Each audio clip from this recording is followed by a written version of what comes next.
Ambassador Hana Kim stepped off the transport shuttle, her boots clicking against the polished metal deck of Nexus Station. The massive structure stretched endlessly in all directions, its crystalline walls pulsing with soft blue light.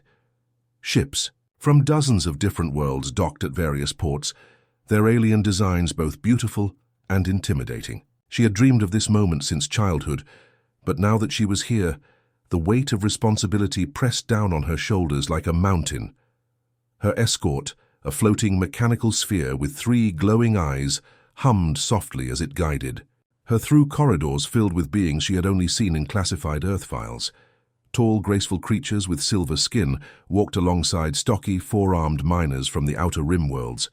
Flying jellyfish-like entities drifted overhead, their translucent bodies shimmering with internal light. The air recyclers worked overtime, mixing dozens of different atmospheric requirements into something every species could breathe. "First time seeing real aliens?" asked Captain Min Ho, her military attaché, through the comm device in her ear. He was stationed aboard their diplomatic vessel, watching everything through her body cam feed. "It's incredible," Hana whispered, trying not to stare as a group of crystalline beings passed by, their bodies chiming like wind chimes with each step. "And terrifying." The escort sphere led them to a massive chamber at the station's heart. The Galactic Council chamber rose before them like an ancient amphitheater, but instead of stone seats, floating platforms held representatives from hundreds of worlds. Some platforms were filled with water for aquatic species. Others glowed with intense heat for silicon-based life forms. The center held a raised dais where the most powerful faction leaders sat. Hana felt very small and very human as thousands of alien eyes turned toward her. Many species had multiple eyes, some had compound vision like insects, and a few seemed to see in spectrums beyond human perception. Their attention felt like standing under a microscope. The mechanical sphere announced her arrival in a dozen different languages, the sounds ranging from melodic whistles to harsh grinding noises. When it spoke in English, the words echoed through the vast chamber. Ambassador Hana Kim of the planet Earth, representing the human species, in petition for council membership. Murmurs rippled through the assembled delegates. Some sounded curious, others dismissive. A few were clearly amused, their laughter creating strange harmonies across species lines. Councillor Thekvar rose from his platform, his insectoid form towering 12 feet tall. His exoskeleton gleamed like polished obsidian, and his forearms moved with unsettling coordination. When he spoke, his mandibles clicked rhythmically, creating a sound like breaking glass. "So the children from the 3rd planet of Sol system finally come begging for protection," Thekvar announced, his voice carrying easily through the chamber's acoustics. "Tell us, little human, what makes your primitive species worthy of joining civilized society?" Hana straightened her shoulders, drawing on years of diplomatic training. "We come not as beggars, but as potential partners. Humanity offers unique perspectives, innovative technologies, and a strong commitment to peaceful cooperation." A wave of clicking, chittering, and whistling swept through the chamber. It took Hana a moment to realize they were laughing at her. Peaceful cooperation? A serpentine delegate with scales that shifted color spoke up. "Your species has been monitoring you for 50 of your years. You wage constant wars among yourselves. Your planet burns with pollution and conflict." "That's our past," Hana replied, firmly. "We've learned from our mistakes. The formation of the Earth Union ended our global conflicts. We've cleaned our atmosphere and united our people. We're ready to be part of something greater." Thekvar's 4 eyes focused on her with predatory intensity. "Perhaps, but first, you must prove your understanding of your place in the cosmic order." He gestured, and a holographic document appeared before Hana. The vassalage accords. Standard terms for primitive species seeking council protection. Hana read through the terms, her heart sinking with each line. Earth would become a protectorate, its resources managed by council appointees. Humans could serve in menial positions throughout council space, but would have no voting rights, no sovereignty, no real voice in their own fate. "These terms are unacceptable," she declared, her voice carrying clearly through the chamber. "Earth will join as an equal partner or not at all. The laughter that erupted was deafening.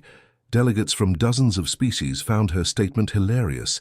Some pounded appendages against their platforms, others made sounds like steam escaping from pressure valves. HFY's mandibles spread wide in what might have been a grin. Equality. Child, your species discovered faster-than-light travel barely 50 years ago. The hegemony has ruled star systems for millennia. You have one world, we have thousands.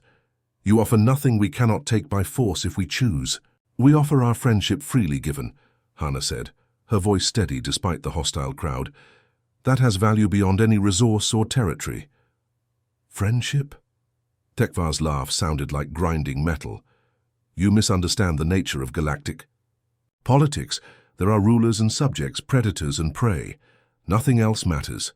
The chamber fell silent as tension built. Hana felt the weight of history pressing down on her. This moment would determine humanity's future among the stars.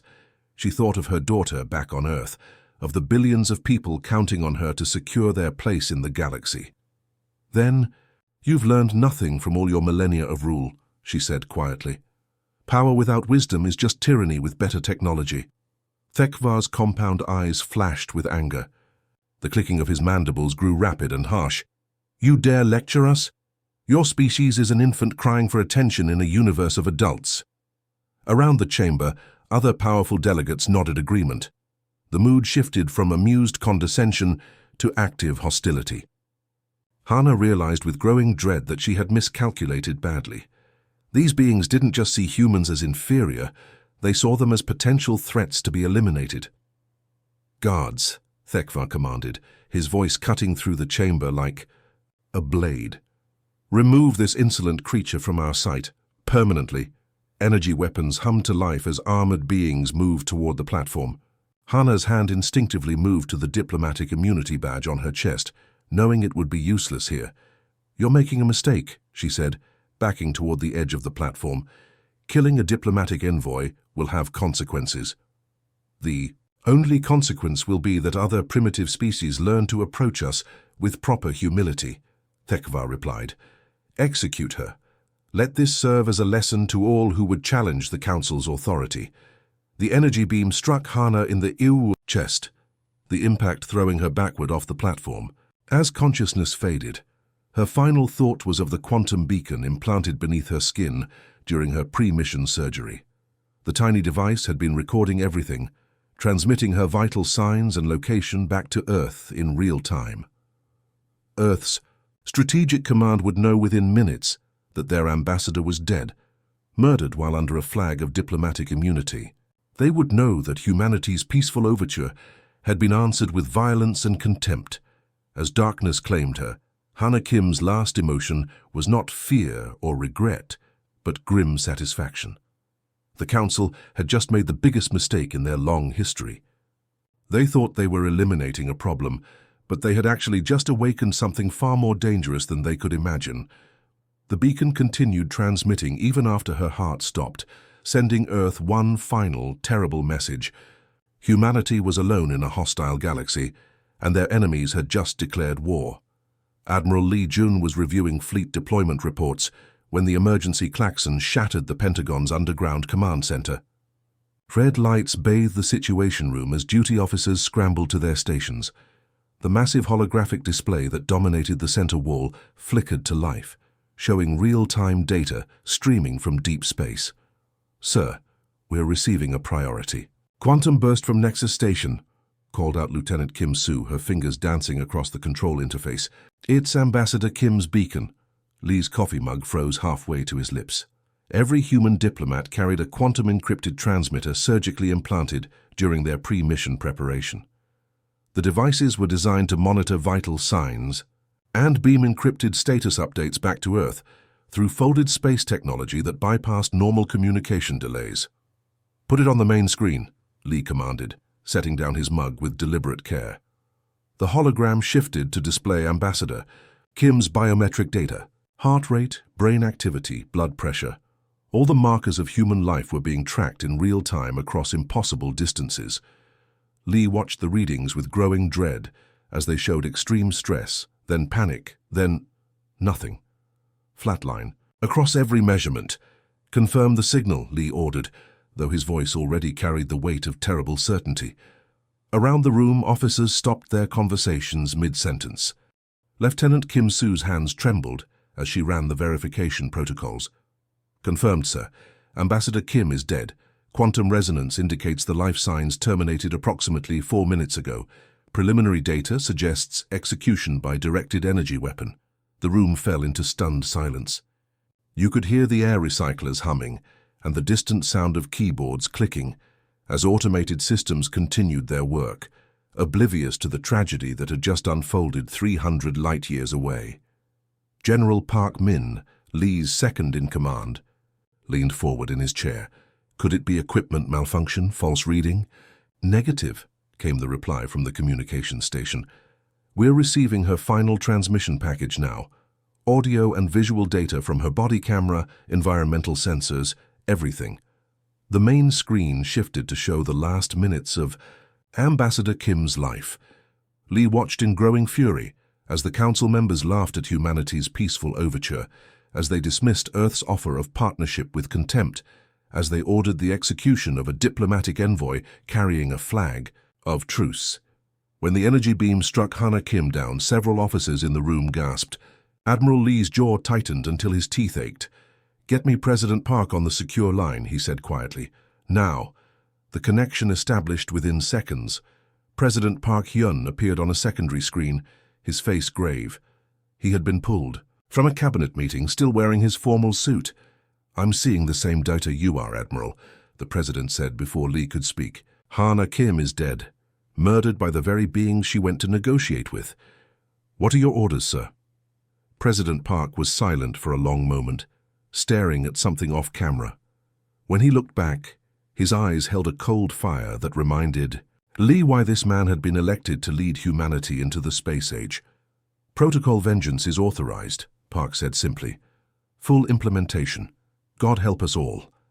The connection terminated, leaving the situation room in electric silence. Protocol vengeance was a contingency plan that had been developed in absolute secrecy since humanity's first contact with alien civilizations 15 years ago, while diplomats talked peace and exploration crews made friendly contact with other species. Earth's military and scientific establishments had been preparing for the possibility that the galaxy might not welcome humanity with open arms. Admiral Lee turned to his staff. "How you heard the President. Activate all vengeance protocols immediately." Lieutenant Kim Soo looked confused.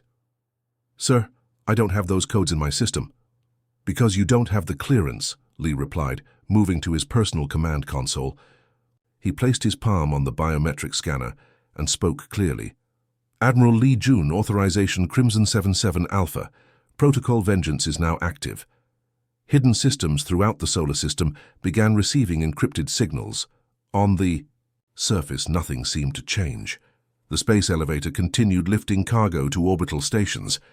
Commercial traffic moved between Earth and the colonies on Mars and Europa. Tourist ships carried passengers to view Saturn's rings. But beneath this peaceful facade, something vast and dangerous was stirring to life. In the asteroid belt, what had appeared to be simple mining operations suddenly revealed their true nature. Massive structures that had been disguised as ore processing facilities split open like mechanical flowers, revealing sleek warships nestled inside. These vessels bore no resemblance to the peaceful exploration craft that had made humanity's first contact with alien civilizations. On the dark side of the moon, construction drones began uncovering weapons platforms that had been buried beneath fake mining installations. Railguns capable of accelerating projectiles to significant fractions of light speed emerged from concealed silos. Near Jupiter's Great Red Spot, a seemingly abandoned research station powered up for the first time in 5 years. The structure began transforming, unfolding sections that had been hidden inside its core. Within hours, it revealed itself as a massive shipyard, with dozens of combat vessels in various stages of completion. Admiral Lee watched the activation reports scroll across his screens. "How long until the Retribution fleet is ready for deployment?" 18 hours for full combat readiness," replied Colonel Oh Dong, the fleet operations officer. 36 hours if you want the experimental weapons systems online. We'll take 36 hours. I want every advantage we can get. Lee turned to the communications station. Send recall orders to all our diplomatic missions. Emergency extraction protocols. Get our people out of alien space immediately. As the orders went out, Lee reflected on the irony of the situation. The Council had dismissed humanity as primitive, barely capable of interstellar travel. They thought Earth's small fleet of exploration vessels represented the full extent of human space capability. They were about to discover how wrong they were. The ships powering up throughout the solar system represented 15 years of intensive research and development.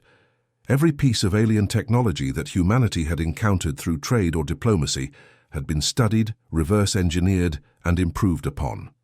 The peaceful exploration missions had been intelligence-gathering operations, bringing back detailed scans of alien weapons, shields, and propulsion systems.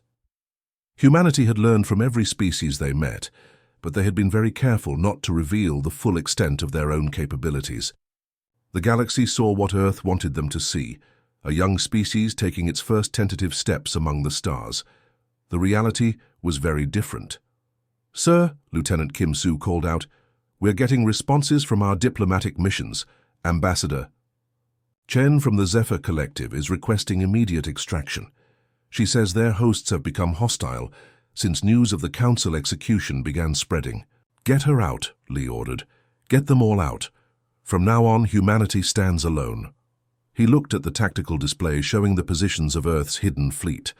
57 capital ships, each one incorporating the best of human engineering and alien technology. They were faster than anything the Council possessed. Their weapons could penetrate shields that had protected alien civilizations for millennia, and their crews had been training for this exact scenario for years. "Admiral," General Park Min said quietly, "are we really going to war with the entire Galactic Council?" Lee looked at the frozen image of Ambassador Kim's final moments, her face showing courage even as death approached. "They made that decision when they murdered our envoy. We're just going to remind them that humanity doesn't forgive, and we sure as hell don't forget." The Retribution fleet continued powering up, preparing to show the galaxy that Earth's children were not as helpless as they appeared. The Council had awakened something they didn't understand, and soon they would pay the price for their arrogance. Commander Rektar was enjoying his morning meal of fermented protein cubes when the proximity alarms began screaming throughout his flagship. The hegemony patrol vessel Sovereign's Claw shuddered as its automated defense systems came online, bathing the bridge in pulsing red light. "Report!" Rektar barked, his forearms moving instinctively to the weapon controls. His species, the Kethmari, had evolved from pack hunters on a world where hesitation meant death. Even after centuries of space travel, those predatory instincts remained sharp. 12 unknown vessels detected at the edge of our patrol zone, his sensor operator replied, her scaled fingers dancing across the control interface. "Configuration doesn't match any known species in our database." Rektar studied the tactical display with growing interest. The ships were sleek and angular, their hulls a matte black that seemed to absorb sensor scans. They moved in perfect formation, like a school of deep-sea predators gliding through dark water. "Size comparison to our vessels? Roughly equivalent to heavy cruisers, sir. But their energy signatures are strange. Our scanners can't get a full reading on their weapons or defensive systems." This was unusual.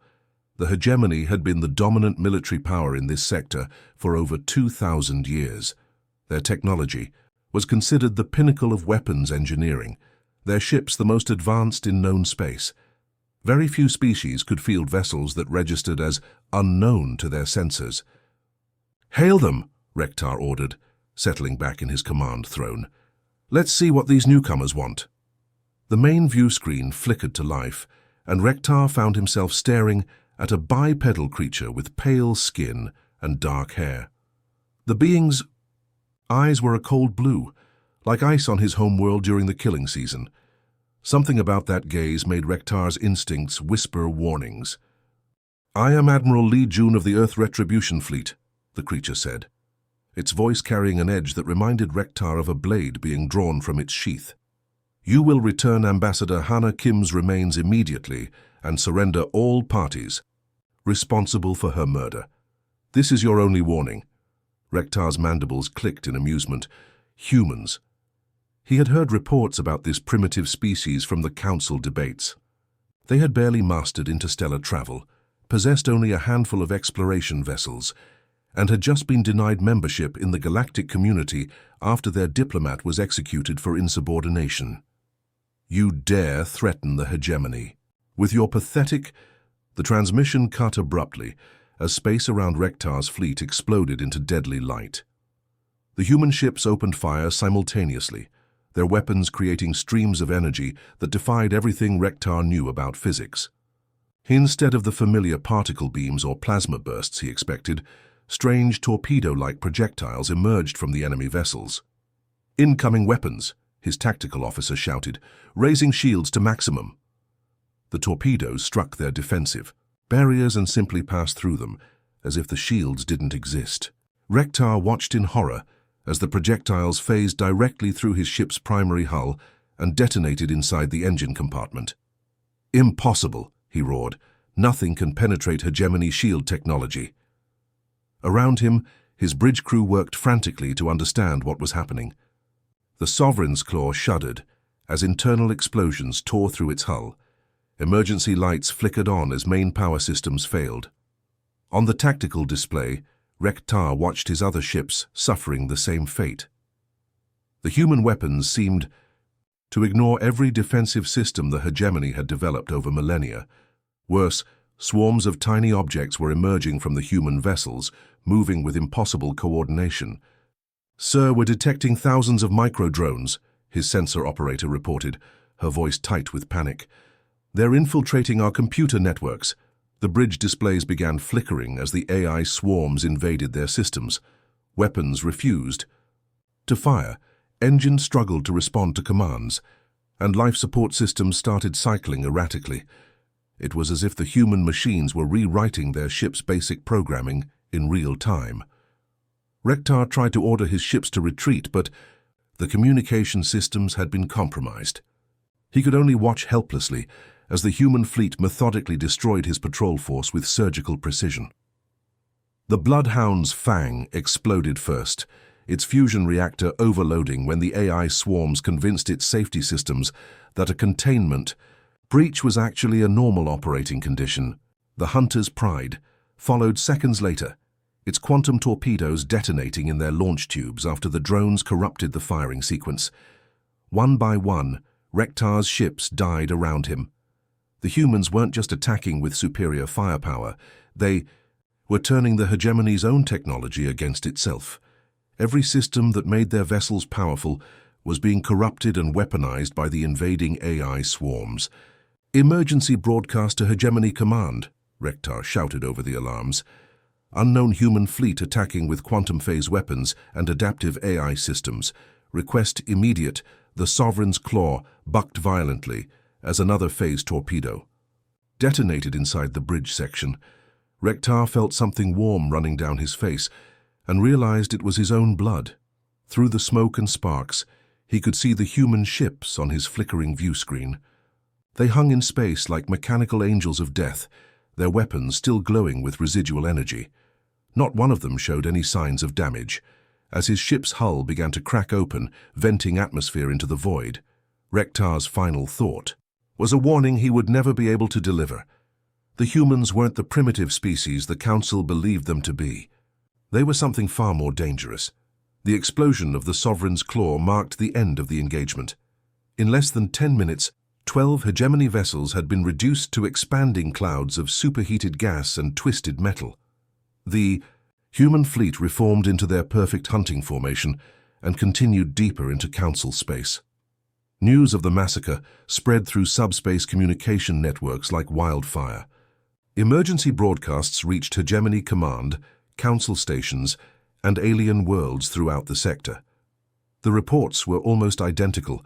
A small human fleet had appeared without warning and completely annihilated a Hegemony patrol force using weapons and tactics no one had ever seen before.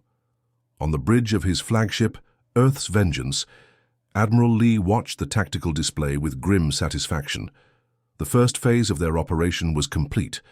The galaxy now knew that humanity possessed military capabilities far beyond what anyone had suspected. "Admiral," his communications officer reported, "we're receiving surrender offers from 3 different species. They're offering to turn over council members who were present during Ambassador Kim's execution." "Too late for that," Lee replied, coldly. "They had their chance to do the right thing. Now they'll learn what happens when you murder Earth's children." He turned to his tactical officer. "Set course for the next hegemony outpost and broadcast our message on all frequencies." Throughout Council space, the same transmission began repeating on every communication channel. Admiral Lee's face appeared. On view screens in government buildings, military bases and civilian homes across hundreds of worlds. "This is Admiral Lee June of the Earth Retribution Fleet." His voice carried the promise of inevitable justice. "Ambassador Hannah Kim was murdered while carrying a flag of diplomatic immunity. This crime will not go unpunished. Return our dead. Surrender those responsible, or face the consequences of your actions." The message ended with tactical footage of the Hegemony Patrol Fleet's destruction. 12 powerful warships reduced to debris in minutes by an enemy that seemed to possess technology from humanity's darkest nightmares.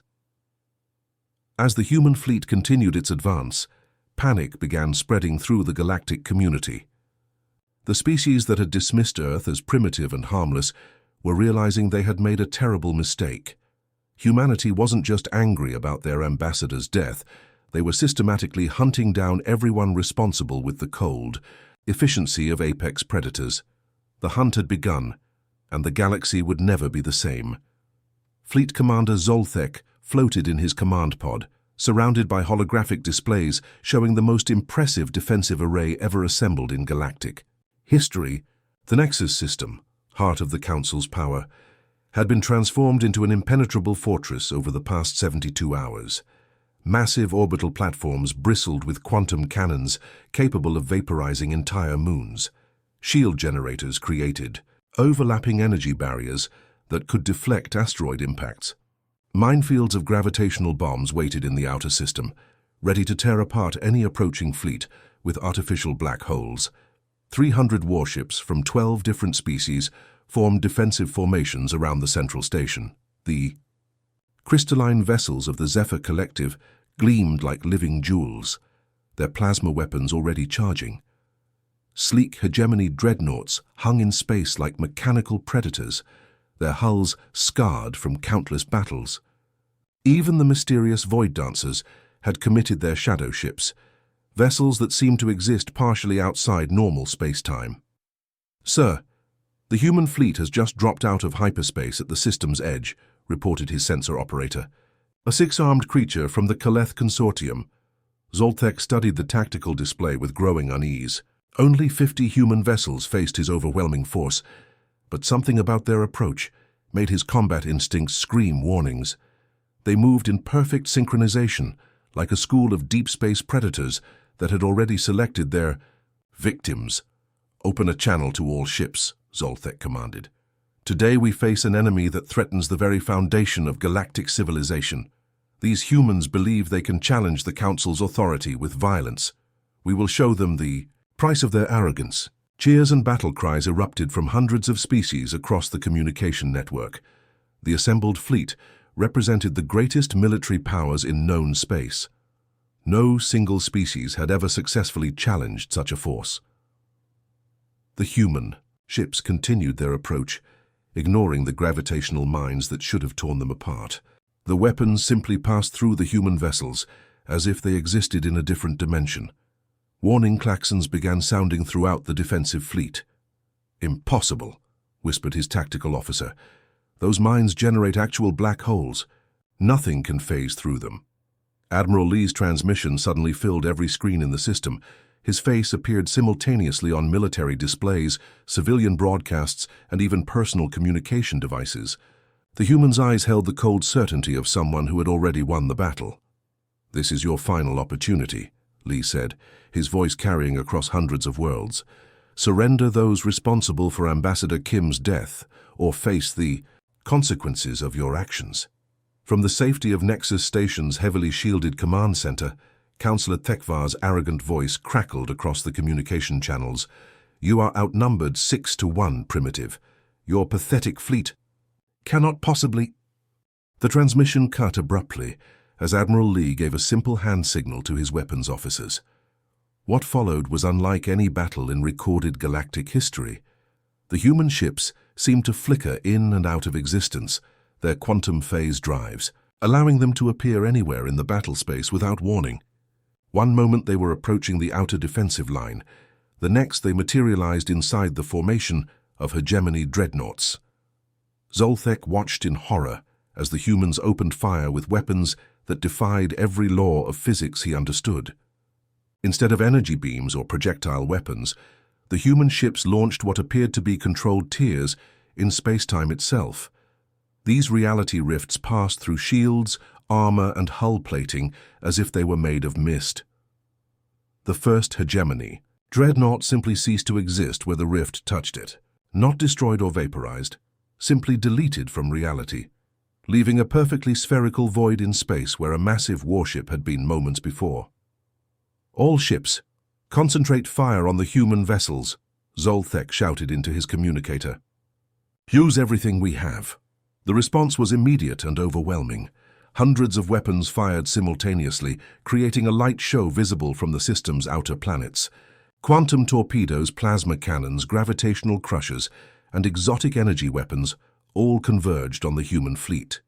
The attacks passed harmlessly through the human ships. "They're not just phasing through our defenses," his sensor operator reported, her voice shaking with fear. "They're existing in a quantum superposition state. Our weapons can't target something that exists in multiple dimensional phases simultaneously."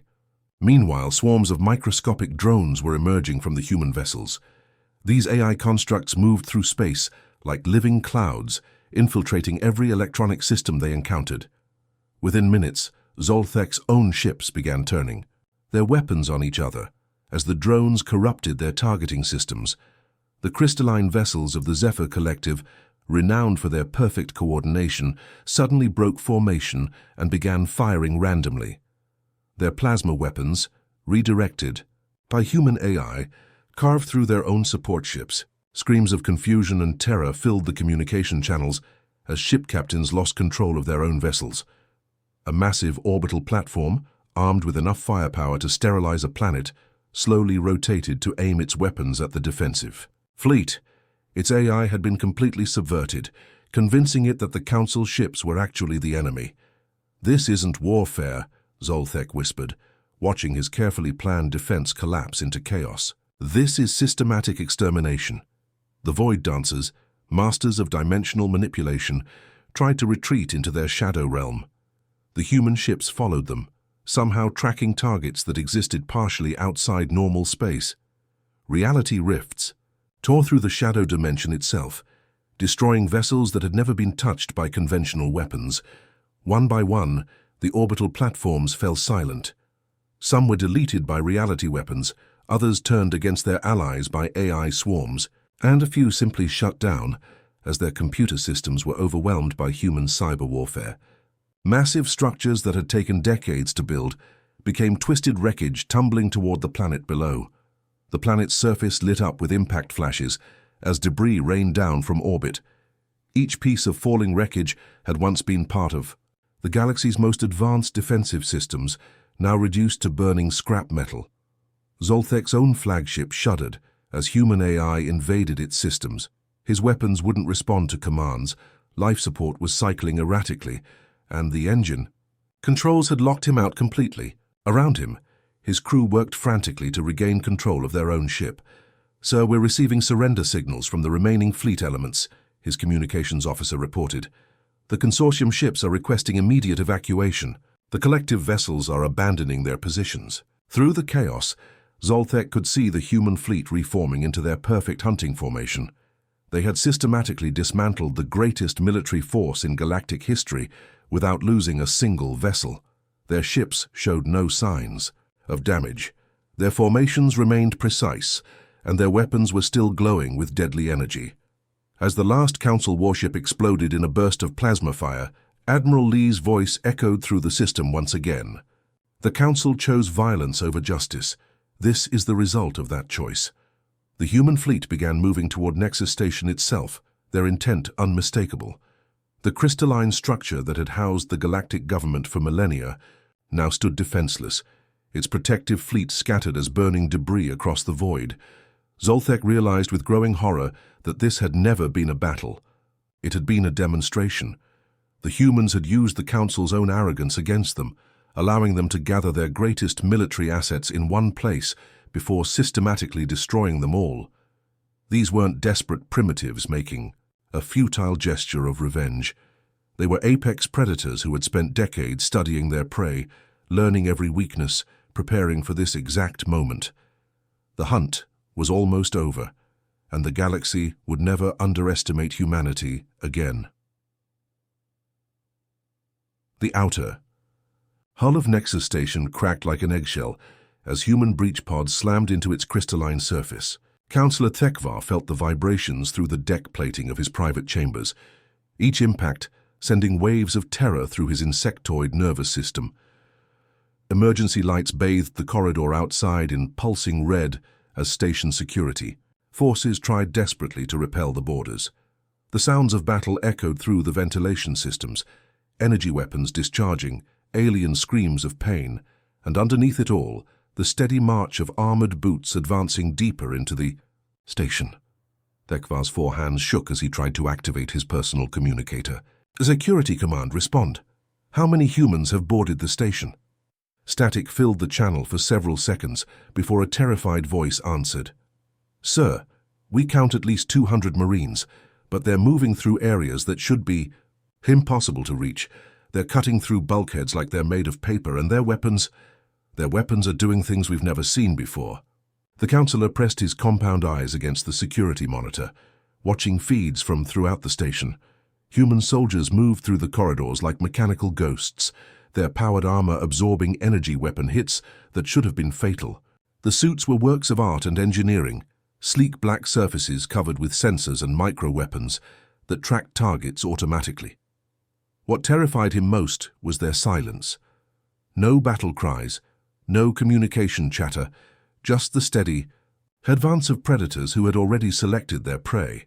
Seal the command sectors, Thekvar chittered into his communicator. Lock down all access routes to the government levels. We tried, sir.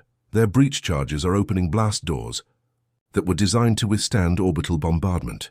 And, sir, they're not trying to capture the station. They're heading directly for the council chambers. They're coming for you. The transmission cut to static as another explosion shook the station. Through his chamber's viewport, Thekvar could see the wreckage of the once mighty defensive fleet drifting past like a mechanical graveyard.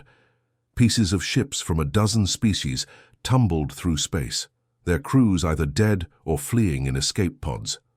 A new sound reached his ears, the high-pitched whine of cutting torches working on his chamber's reinforced door. Thekvar backed against the far wall, his natural arrogance finally crumbling into pure animal fear. The door fell inward with a crash that shook dust from the ceiling. Through the smoke stepped figures that looked like armored angels of death. Their faceplates reflected no light, showing only mirror-black surfaces that revealed nothing of the beings inside. The lead Marine raised his weapon, a rifle that hummed with contained energy, and spoke in a voice distorted by his armor's systems. Councillor Thekvar, you are under arrest for the murder of Ambassador Hana Kim.